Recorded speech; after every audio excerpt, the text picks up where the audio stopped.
நாங்க ஒரு தம்பி வந்து ஒரு சாங் வந்து எழுதி வச்சிருக்காங்க. அந்த சாங்கை எங்களுக்காண்டி இப்பவே நீங்க வந்து பாடி காமிச்சிருக்கீங்களா? கண்டிப்பா பாடலாம். Hi brother. ஸோ டியூன் எப்படி போயிடலான்னா, ஆக்சுவலாக நான் முன்னாடி ஒரு டியூன் கம்போஸ் பண்ணி வச்சிருந்தேன். ஸோ அதை நான் அதனால் பாடி காத்தேன். இது சுச்சுவேஷன் இது சுச்சுவேஷன். ஆமாம், சுச்சுவேஷன் வந்து என்னென்னா, பிரேக்கப் ஆகிடுச்சு. ஸோ அவங்களுக்கு வந்து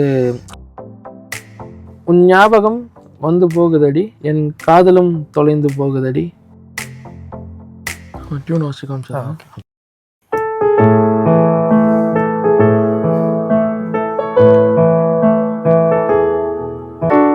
ஒரு வாட்டி லிரிக்கோட பார்த்துக்கலாம். ஒரு முறை பார்க்கலாம்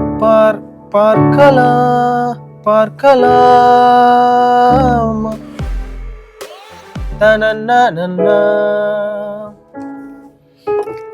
ஓகே ப்ரோ.